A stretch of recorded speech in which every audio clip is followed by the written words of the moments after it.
अब मैं आपको स्टार्टिंग से समझाता हूँ कि एफिलिएट मार्केटिंग मैंने शुरू कैसे करी थी।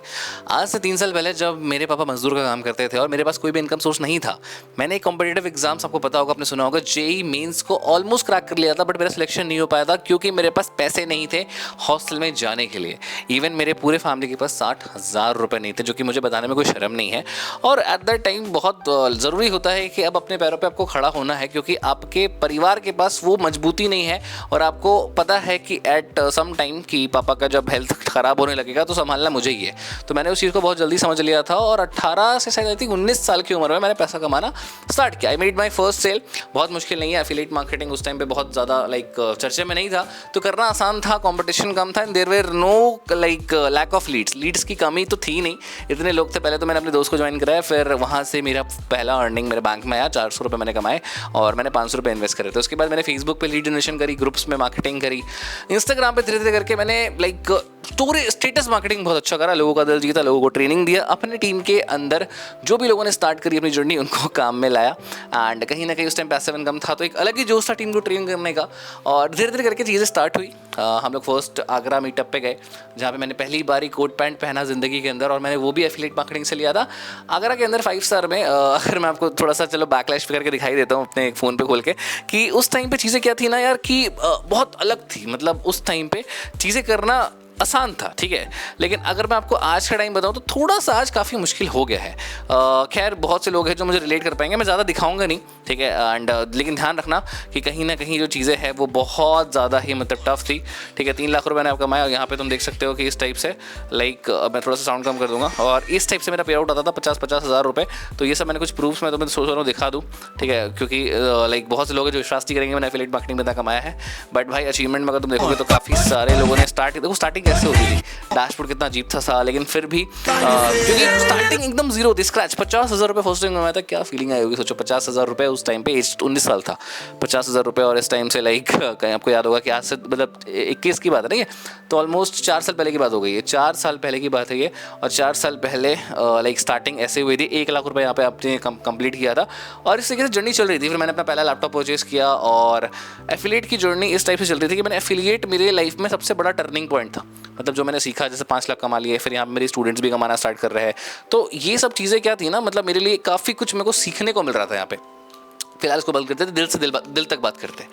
हुआ क्या, मेरे को after some lakhs 40-50 lakh rupees मैंने 1 साल के 1.5 साल के अंदर कमाए, जिसमें मैंने ट्रिप्स करी, मैं कश्मीर गया, मैं मनाली गया, और वो एक अलग ही एक्सपीरियंस था। आज भी मैं उस चीज़ को सबसे ज़्यादा मिस करता हूँ एफिलिएट मार्केटिंग के अंदर, कि जो ट्रिप्स में मज़ा आता था यार। अगर इस वीडियो को एफिलिएट के हमारे जो गुरुज़ है, मिस्टर अहमद सर, मिनाटा के फाउंडर, वो एक बड़े भाई की तरह मुझे गाइड करते थे। मैं उनका नाम आज भी लेता हूँ और आज भी ग्रेटफुल हूँ उस लाइफ के लिए, क्योंकि उस छोटे से बच्चे को इतनी दुनिया दिखाना पॉसिबल ही नहीं था। मतलब मैंने कश्मीर तो छोड़ो, मैंने झारखंड से बाहर जाने का कभी सपना नहीं देखा था। तो फर्स्ट टाइम उस पर्सन की वजह से मैंने ट्रेन में खुद ही अकेले ट्रैवल करके, वो भी मेरा टिकट वेटिंग में था, मुझे पता ही नहीं था वेटिंग का मतलब क्या है। उस केस में मैं इतनी दूर गया, दिल्ली गया, दिल्ली से आगरा गया, और उसके बाद फिर ट्रिप्स पे ट्रिप्स, कश्मीर गए हम लोग, फिर हम लोग मनाली गए, and there are so many trips that we have did, and मुझे बहुत मज़ा आ रहा था। बट उसके बाद मुझे लगा कि कुछ अपना स्टार्ट करना चाहिए, and that was my mistake. और शायद मुझे कुछ नया करना था, और मेरे अंदर ना एक बचपन से ही कीड़ा है कुछ अलग करने का, कुछ डिफरेंट करने का, कुछ। मैं बहुत गिरा भी हूँ, कमाया भी बहुत है, उड़ाया भी बहुत है उस चक्कर में। तो what I have did is कि मैंने अपनी कंपनी स्टार्ट कर दी, एंड वहाँ पे हमने अच्छा परफॉर्म किया। बट द मिस्टेक वाज कि मैंने पार्टनरशिप में करी। तो जो हमारा पार्टनर था वो खैर अब वो सब बातें याद नहीं करनी, बट हाँ, पार्टनर था, उसने मिस्टेक करी, नया पैसा, एंड वापस हम झारखंड है, क्योंकि हम इनोसेंट किड्स थे, तो हमारे साथ स्कैम हुआ, and we have lost almost 5-6 lakh rupees पर पर्सन प्रॉफिट जो हमने कमाया था वहाँ पे दिल्ली में जाके 3 महीना स्ट्रगल करके। फर्स्ट टाइम था, अननोन शहर था, और जो पर्सन थर्ड पार्टनर था उनका ही शहर था, तो उनको एडवांटेज था उस चीज़ का, और हमें कुछ भी नहीं पता था, तो उनके ही साथ हम रह रहे थे और उनके ही भरोसे रह रहे थे। अब घर आके पता नहीं था कि इतना बड़ा स्कैम हो जाएगा, और फिर चीज़ें बंद हो गई। फिर अपनी कंपनी स्टार्ट करी, स्किल अचीवर, आपको पता होगा, one of the best moment in my life. Affiliate के बाद, मिलाना ट्रैक के बाद मेरी लाइफ का बेस्ट मोमेंट स्किल अचीवर था। आप लोग थे जो लोग मेरे आज भी ऑडियंस से कनेक्टेड है, और कहीं ना कहीं वहाँ से लेके वहाँ तक मैंने मतलब स्टार्ट किया। और बहुत से लोग हैं जो कहीं ना कहीं आज भी पूछते हैं कि आपने स्किल अचीवर क्यों बंद कर दिया, हमें स्किल अचीवर वापस स्टार्ट करना। आज भी लोगों के इंस्टा पे मैसेजेस आते हैं। देखो मैं नहीं चाहता था बंद करना, मेरे लिए तो कंपनी मेरे बच्चे की तरह थी। मैंने इतना लाइक स्ट्रगल करा, फर्स्ट टाइम अपने गांव से अपने शहर पे शिफ्ट करा, फ्लैट परचेस किया, गाड़ी परचेस करी, ये सब मैंने स्किल अचीवर से परचेस किया। बहुत से लोग सोचते हैं कलर ट्रेडिंग से परचेस किया, नहीं भाई, skill achiever affiliate marketing company खोल के मैंने कमाया और वहाँ से परचेस किया।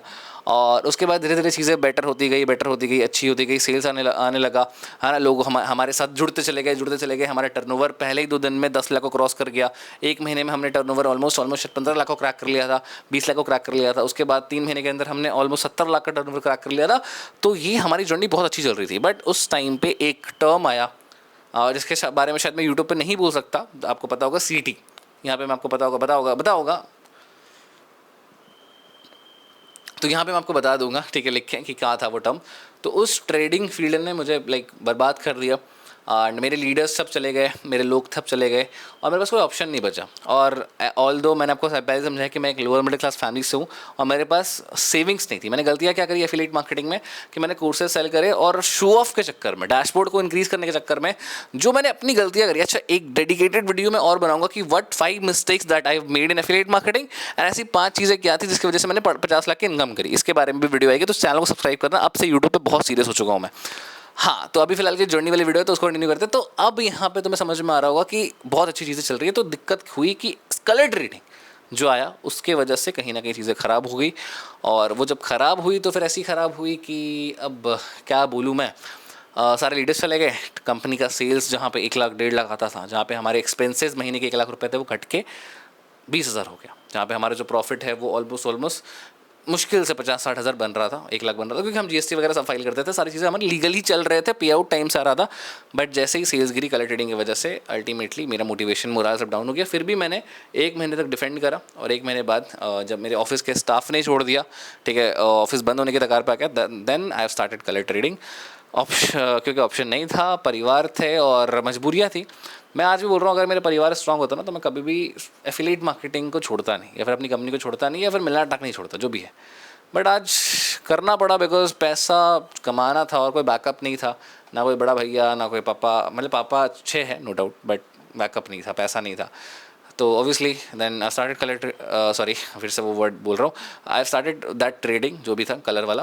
एंड उसके बाद फिर I have made money and still बहुत अच्छा पैसा कमा के फिर मुझे लगा कि कुछ नया स्टार्ट करते हैं। बट तब तक देर हो चुकी थी, लोगों का भरोसा उठ चुका था। और ऑब्वियसली जब एक क्रिएटर सट्टा प्रमोट करता है तो उसकी वैसी भी वैल्यू डाउन हो जाती है। वैल्यू शायद वो तो लोग छोड़ते ही नहीं है, फिर मैं क्या चीज़ हूँ।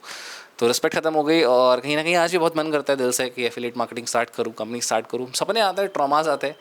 अच्छा लगता था यार एज अ फाउंडर ऑफिस में जाना, अपना खुद का कैबिन होता था, एम्प्लॉयज़ होते थे, है ना, लाइक अपने लोगों के साथ रोज़ मीटिंग में बैठना, उनको कुछ ना कुछ सिखाना। आज भी अंदर काफ़ी चीज़ें हैं, काफ़ी स्किल्स है, बट लोग आते नहीं है मीटिंग में। तो I have destroyed my image my self, कहीं ना कहीं मुझे उस चीज़ का रिग्रेट है। एंड दूसरी चीज़ है, मैंने पैसा बना तो लिया बट फिर लोग खो दिए। बट मेरे पास 2 ऑप्शंस थे और ऑब्वियसली मेरे उस टाइम पे मेरे लिए पैसा इंपॉर्टेंट था, तो I choose money over people. But आज लगता है कि नहीं, गलती करी, लोगों को चूज़ करना चाहिए था। लोग तो तब भी कमा के देते, बट मेरे पास ऑप्शन नहीं था। मेरे जो अपने लीडर्स हैं, जिनका मैं नाम नहीं ले सकता, वो छोड़ के भाग गए थे, कलर ट्रेडिंग प्रमोट करना स्टार्ट कर चुके थे सारे लोग। तो मैं क्या ही बोलूँ, मैं तब तक साथ था सबके, तब तक हेट करता था। और आपको याद भी होगा कलर ट्रेडिंग के टाइम पे मैंने कितनी वीडियोज़ डाली, निगेटिविटी, फालतू चीज़ें, स्कैम है, फ्रॉड है, मत पढ़ो इन सब चक्करों में। बट क्या था, एट द एंड मुझे ही पढ़ना पड़ गया। तो खैर anyways that was my little story time. काफ़ी चीज़ें जो छूट गई बीच में, और अगर डीप जाना चाहते हो तो 20-25 मिनट लेके एक बार और बनाऊंगा वीडियो। लेकिन हाँ, 5 ऐसी गलतियाँ जो मैंने एफिलिएट मार्केटिंग में करी पर्सनली, लाइक शो ऑफ। दूसरा, बहुत ज़्यादा ट्रैवल करना, बहुत खर्च करना शॉपिंग पे, कपड़ों पे, जो कि अननेसेसरी शॉपिंग थी, ठीक है। अपने एसेसरीज पे जाके आईफोन ले आना, तुरंत जाके टीवी ले आना, गलती थी। एक्सपेंसेस कम करो, पैसा कमाना स्टार्ट करो। सेकंड, क्या मार्केट आज भी रिलेवेंट है? तो हाँ, रिलेवेंट है।